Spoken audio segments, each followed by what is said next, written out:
बघा नवीन कन्सेप्ट काय आपली ग्रॅव्हिटेशनल पोटेन्शियल एनर्जी म्हणजे काय गुरुत्वीय स्थितीज ऊर्जा. आता ग्रॅव्हिटेशनल पोटेन्शियल एनर्जी गुरुत्वीय स्थितीज ऊर्जा तुम्हाला काय असते? मागच्या वर्षी तुम्हाला एनर्जी होती बघा, एनर्जी हे कन्सेप्ट होती. ऊर्जा म्हणजे काय? ऊर्जेचे दोन प्रकार असतात, एक कायनेटिक एनर्जी आणि एक पोटेन्शियल एनर्जी, आहे की नाही? कायनेटिक एनर्जी म्हणजे काय? जी वस्तू मोशन मध्ये आहे, गतीमध्ये आहे, तिच्यामध्ये जी ऊर्जा असते काय म्हणतो आपण? गतीज ऊर्जा, कायनेटिक एनर्जी. जी ऊर्जा एखादी वस्तू एका जागेवर स्थिर आहे की नाही, आणि त्या स्थितीमुळे, त्या स्थिर अवस्थेमुळे तिला जी ऊर्जा प्राप्त झालेली असते तिला काय म्हणतो आपण? स्थितीज ऊर्जा. काय म्हणतो आपण? स्थितीज ऊर्जा. स्थितीज ऊर्जा म्हणजे काय? एखाद्या वस्तूमध्ये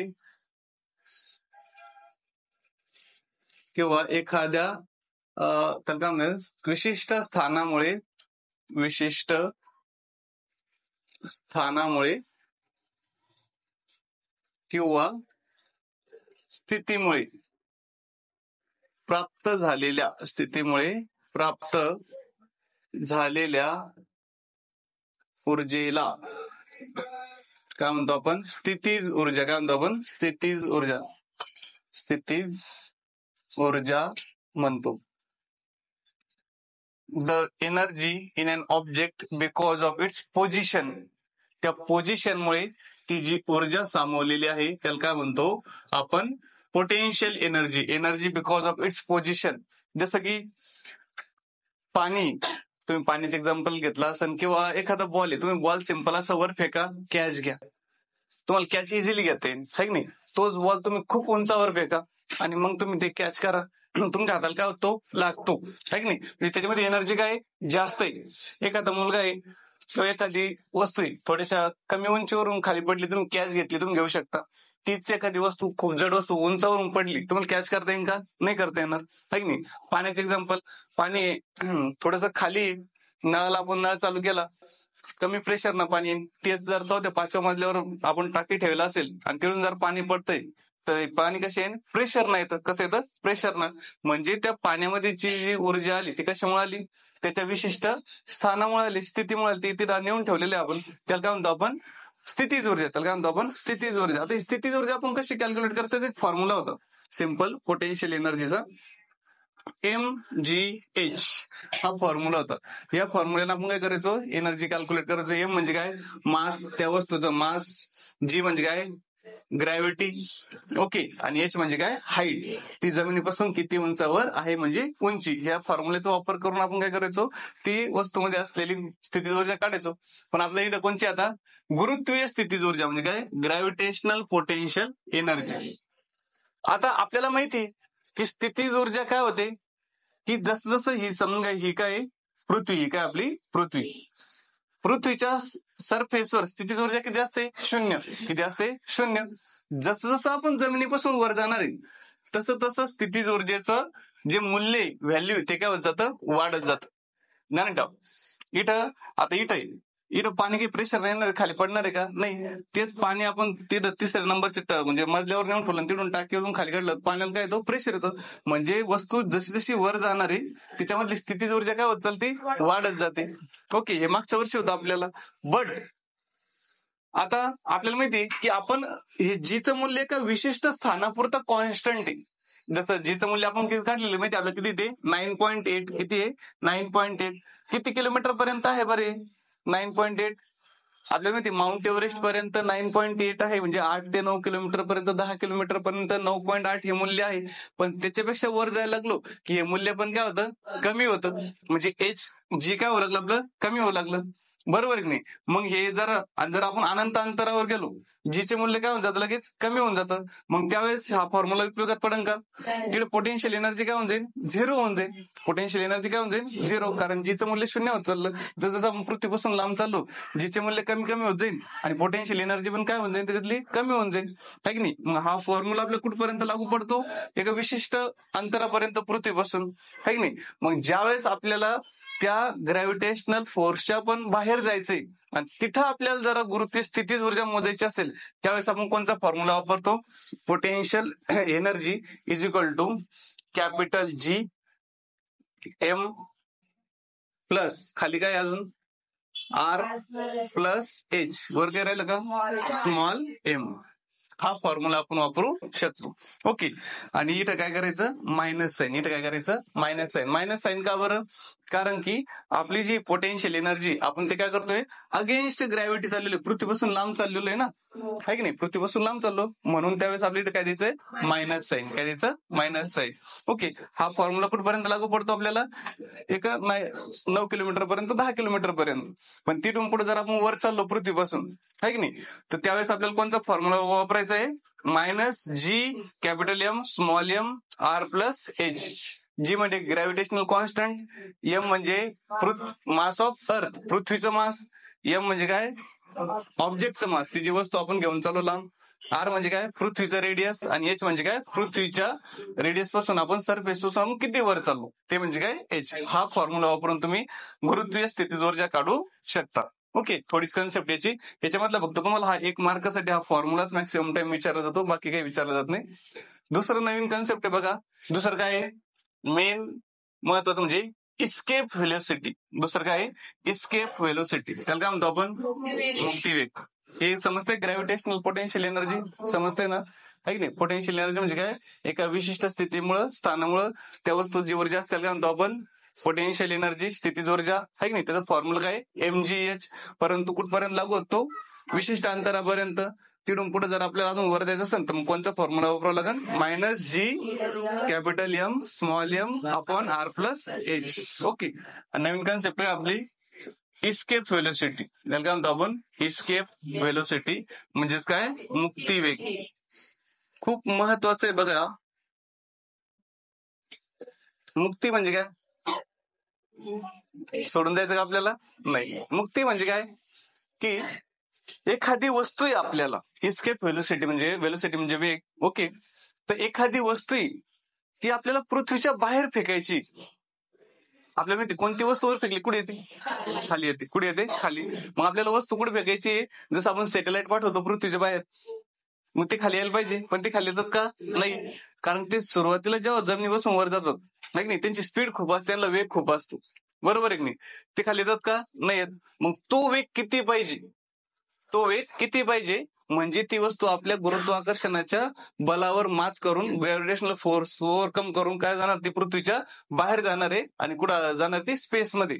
त्याला काय म्हणतो आपण इस्केप व्हेलोसिटी मुक्तिवेग. ओके. आता बघा तुम्हाला सुरुवातीला काय दिलेलं त्यांनी की एखादी वस्तू जरा हा सरफेस आहे पृथ्वीचा, हा काय सरफेस आहे. ओके. तुम्हाला जर एखादी वस्तू वर फेकायची अशी जमिनीपासून, कुठे फेकायची? वर. ओके. वर फेकताना तुम्ही काय करणार आहे, जितकं जोरात तुम्ही खालून वस्तू वर फेकणार आहे, हा बॉल आहे, एक्झाम्पल आपण बॉलचं घेऊ, है की नाही. बॉल जर आपण असं कमी वेगानं फेकला, कमी फोर्स लावला तर बॉल काय होतो कमी उंचीवर जातो.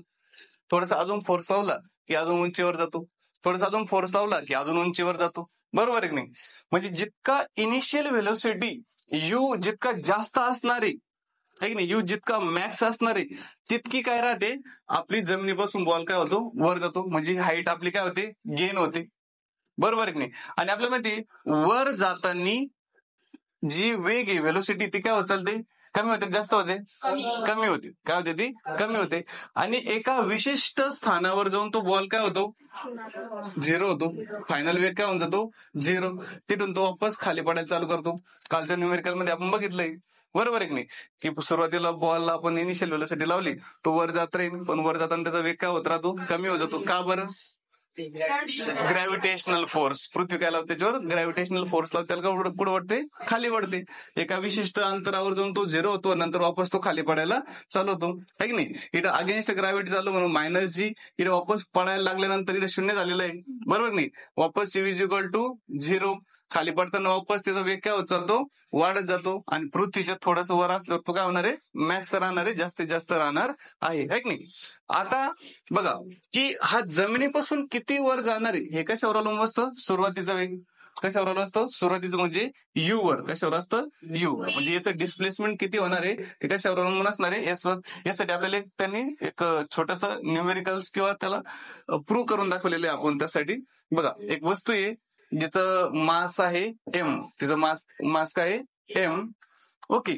तिची इनिशियल व्हेलोसिटी असणार आहे यू. इनिशियल व्हेलोसिटी काय आहे? You. Initial velocity. Final velocity V. Final velocity V म्हणजे अंतिम वेग. सुरुवातीचा वेग यू, अंतिम वेग व्ही, मास म्हणजे वस्तुमान एम. ओके. आणि एस म्हणजे काय असणार आहे? डिस्प्लेसमेंट. त्याला काय म्हणतो आपण? डिस्प्लेसमेंट किंवा हाईट. तो किती वर गेलेला आहे हे आपण कसं, तो किती वर जाणार आहे हे आपण कसं काढू शकतो? न्यूटनचं थर्ड इक्वेशन वापरून. According to Newton's third equation कोणी सांगतं मला? V square is equal to u square plus 2GS आहे की नाही? ओके. आपल्याला माहिती आहे ज्यावेळेस वस्तू आपण जमिनीपासून वर फेकणार आहे ती यू काय राहणार आहे? मॅक्स राहणार आहे. यू काय राहणार आहे? मॅक्स आहे की नाही? जास्तीत जास्त राहणार तो, आहे की नाही? आणि व्ही काय राहणार आहे? 0. तो हाईट किती वर चालला बघा, you square plus 2GS. Okay. You काय केलं आपण? इकडे पाठवलं. यू कुठे पाठवलं आपण? इकडं. किंवा डायरेक्ट मॅथ्स लिहू शकतो. U is equal to u square plus 2G. हे समीकरण वापरून आपण काढू शकतो की ती वस्तू किती वर जाणार आहे. जर आपण यू मॅक्स ठेवला, ओके, सुरुवाती वेग जर जास्त असेल तर तो किती वर जाईल जमिनीपासून हे आपण या फॉर्म्युलेच्या सहाय्याने काढू शकतो. ओके, ध्यानात ठेवा. आता खाली अजून काय दिलेलं बघा त्यांनी, जेवढा initial velocity, the higher the initial, जेव्हा इनिशियल व्हेलोसिटी जास्त असणार तेवढं बॉल काय जाणार आहे? वर जाणार आहे. ओके. जर मी इनिशियल व्हेलोसिटी वाढवत गेलो, इनिशियल व्हेलोसिटी पहिली मी 100 ठेवली, नंतर मी 200 केली, बॉल असा वर जाईल, नंतर 300 केली, बॉल इतका वर जाईल, नंतर अजून वाढवली इतका वर जाईल, आणि असं एक वेळ आहे, अशी एक वेळ आहे की त्यावेळेस इनिशियल व्हेलोसिटी इतकी वाढलेली राहील की तो जो बॉल आहे तो ग्रॅव्हिटेशनल फोर्सला ओव्हरकम करून कुठे जाईल? तो स्पेसमध्ये. कुठे जाईल? तो स्पेसमध्ये. आणि तो जो वेग असणार आहे इनिशियल व्हेलोसिटी, ज्या वेळेस तो बॉल ग्रॅव्हिटेशनल फोर्सच्या बाहेर जाणार आहे त्याला म्हणतो आपण इस्केप व्हेलोसिटी. त्याला काय म्हणणार आपण? इस्केप व्हेलोसिटी म्हणजे मुक्ती वेग. त्या वेगामध्ये असा वेग किंवा इतका वेग ज्या वेगामध्ये तो ग्रॅव्हिटेशनल फोर्सला ओव्हरकम करून वर जाईल त्याला काय म्हणायचं आपल्याला? मुक्ती वेग. त्याला काय म्हणायचं आपल्याला? मुक्ती वेग म्हणजेच काय? इस्केप व्हेलोसिटी, मुक्ती वेग. ओके. आता हा तुम्ही बघा, आपण रॉकेट ते बाहेर पाठवतो, बरोबर नाही? म्हणजे त्यांची पण आपल्याला इनिशियल व्हेलोसिटी तितकी ठेवावं लागत असेल की ते कुठे गेले पाहिजे? ग्रॅव्हिटेशनल फोर्सच्या बाहेर गेले पाहिजे. मग ती इनिशियल व्हेलोसिटी किती पाहिजे ते आपल्याला एका न्यूमेरिकलला प्रूव्ह करायचंय. ओके. ते आपल्याला प्रूव्ह करायचं बघा, याला मी इरेज करतो, की एखादी गोष्ट जर आपल्याला ग्रॅव्हिटेशनल फोर्सच्या बाहेर पाठवायची असेल तर आपल्याला इस्केप व्हेलोसिटी किती पाहिजे? मुक्तीवेग किती पाहिजे? ओके. आता बघा, ज्यावेळेस वस्तू इथं असणार आहे, ज्यावेळेस वस्तू कुठं असणार आहे? जमिनीच्या सरफेसवर असणार आहे आपल्या. ओके. त्यावेळेस त्याच्यामध्ये पोटेन्शियल एनर्जी राहील आणि कायनेटिक एनर्जी सुद्धा राहील, बरोबर नाही? काय राहील? कायनेटिक एनर्जी आणि पोटेन्शियल एनर्जी. ज्यावेळेस वस्तू स्पेसमध्ये जाते, कुठे जाते? स्पेसमध्ये जाते, बरोबर आहे नाही? तिथं पण तिच्यामध्ये काहीतरी एनर्जी राहणार आहे आणि राहणार आहे, बरोबर नाही? मग टोटल एनर्जी काय करायची? कंबाईन करायची. किंवा हे जे इस्केप व्हेलोसिटी ते आपण तुम्हाला नवीन एक लॉ होता बघा, law of energy conservation. Law of energy conservation. Energy conservation मराठीला काय म्हणत होते? ऊर्जा अक्षयतेचा सिद्धांत. काय म्हणत त्याला? ऊर्जा अक्षयतेचा सिद्धांत. होता का? होता का? किती चॅप्टर मध्ये? दुसऱ्या चॅप्टर मध्ये, है की नाही? की काय होता तो? ऊर्जा तयार करता येत नाही, ऊर्जा नष्टही करता येत नाही. ऊर्जा काय करू शकतो आपण? अक्षय राहते, है की नाही? ऊर्जा काय राहते? अक्षय. तो ऊर्जा अक्षय सिद्धांत होता आपल्या, बरोबर आहे की नाही? होता का? केलता पाठ? हा. तो त्याच्यानुसार काय म्हणतो बघा, की जेव्हा वस्तू इथं असणार त्याच्यामध्ये एनर्जी असणार आहे, है की नाही? आणि वस्तू वर जाणार तेव्हा पण एनर्जी राहणार आहे. टोटल एनर्जी कशी काढता येईल आपल्याला बघा, energy at surface and energy ऊर्जा, एनर्जी म्हणजे काय? ऊर्जा. Energy at space. स्पेस म्हणजे काय? अवकाश. स्पेस म्हणजे काय? अवकाश. स्पेस सरफेसवर असणारी ऊर्जा आणि याच्यामध्ये असणारी ऊर्जा. ओके बघा, एनर्जी कशी काढतो आपण? Kinetic energy plus potential energy. एखादी वस्तूची एनर्जी मोजायची म्हणजे त्याच्यामधली पोटेन्शियल एनर्जी पण मोजतो आणि कायनेटिक एनर्जी पण मोजत असतो. ओके, ध्यानात ठेवा कधी पण. Total energy E1 okay is equal to kinetic energy plus potential energy. Kinetic energy formula काय आहे? 1/2 mv चा स्क्वेअर आहे की नाही. आणि व्ही काय इथं? व्हेलोसिटी. कोणची व्हेलोसिटी? इस्केप व्हेलोसिटी म्हणून आपण लिहू ESC. Plus potential energy formula काय आहे? जेव्हा वस्तू आपण कुठे फेकू राहिला होता, ग्रॅव्हिटेशनल फोर्सच्या बाहेर फेकायची, त्यावेळेस आपण काय फॉर्म्युला घेणार आहे?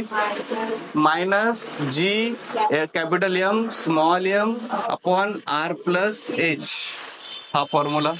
ओके, तेच energy in space. Okay, space मध्ये असल्यावर काय एनर्जी राहणार आहे?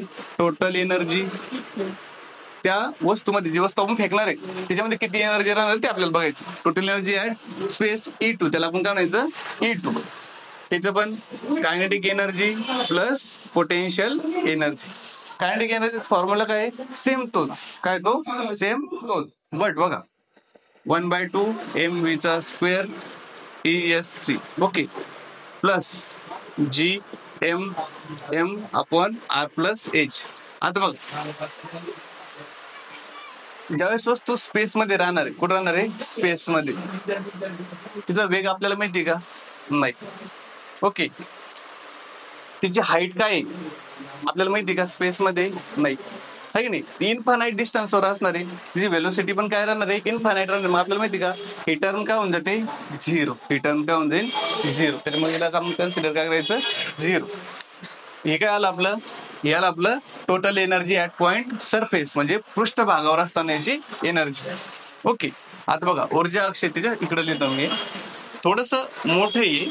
ओके, नाही समजलं मी वापस सांगतो आणि व्हिडिओमध्ये तुम्ही वापस बघू शकता. याला ऊर्जा अक्षयतेचा सिद्धांत.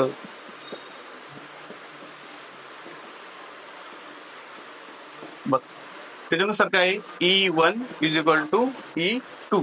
जसं लिहिलं बघा, E1 is equal to E2. दोन्ही वेगळे लिहिलेले आहे की नाही. ओके, E1 काय आपल्याकडं?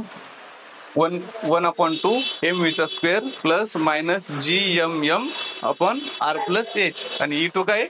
0 आहे. वापस इकडे बघा, 1/2 mv चा स्क्वेअर ESC प्लस काय येणार इकडं? GM upon R plus H. पण याच्यामध्ये काय? Minus is equal to E2 काय आपलं? 0. ओके, तर मी काय करेन याला? हे जे मायनस आहे इकडे पाठवून देतो. ते मायनस काय करतो मी? इकडे पाठवून देतो. इकडे गेल्यावर काय होऊन जाईल? ते प्लस. काय होऊन जाईल? ते प्लस. इकडे काय उरलं? 1/2 mv चा स्क्वेअर ESC. इकडे गेलं G capital M small m upon R plus H. Okay, आता बघा याला कसं करतो मी? हे कशामध्ये? छेदामध्ये, भागाकारामध्ये. हे कशामध्ये? वर गुणाकारामध्ये. हे जे इकडं छेदामध्ये इकडे गेलो कशामध्ये जाईल? ते गुणाकारामध्ये. कशामध्ये? गुणाकारामध्ये. ओके, बघा हे असं चांगलं लिहू मी. 1/2 गुणिले mv चा स्क्वेअर ESC. हे गुणाकार असलं म्हणजे वर असतं. ते कळतं ना? गुणाकार असलं म्हणजे कुठं असतं? वर. ओके, आणि छेदामध्ये इकडे गेलो कशामध्ये जाईल? ते वर. कशामध्ये जाईल? ते वर. काय होईल इकडं? 2GM. ओके, हे कशामध्ये? इकडं वर आहे. 1 गुणिले mv स्क्वेअर येतो, ध्यानात ठेवा. आणि हे जर इकडे गेलं कशामध्ये जाईल? ते छेदामध्ये. मग m इकडे गेलो कशामध्ये जाईल? R plus H. आणि इकडं m. इकडे काय उरलं? फक्त V स्क्वेअर ESC. ओके, आता हे स्मॉल m आणि हे स्मॉल m कट. काय उरलं इकडं? 2G capital M upon R plus H. इकडे काय उरलं? V square ESC. Okay, 2GM. आता बघा आपण एक फॉर्म्युला लिहिला होता. बघा काय फॉर्म्युला लिहिला होता आपण?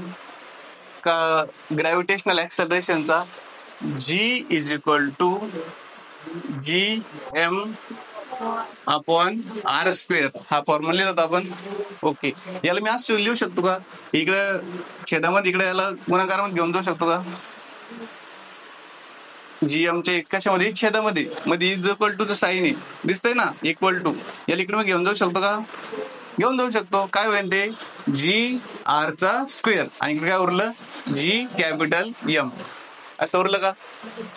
इकडे कुठं तुम्हाला जीएम दिसतंय का, आहे की नाही. मग ह्या जीएमच्या जागेवर मी काय लिहिन जी आर स्क्वेअर, काय लिहिन मी जी आर स्क्वेअर टू जी आर स्क्वेअर अपॉन खाली काय आर प्लस एच, खाली काय आर प्लस एच.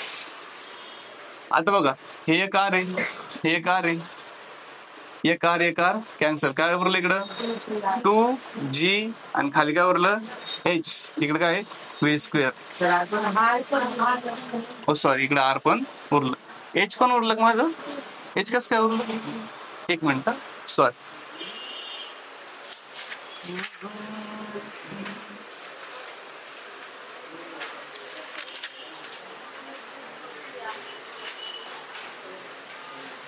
सॉरी आपल्याला आर घ्यायचंच नव्हते, सॉरी आर नाहीच याच्यामध्ये, आर नाहीच याच्यामध्ये, एक्स्ट्रा मध्ये घेतले गेले ते.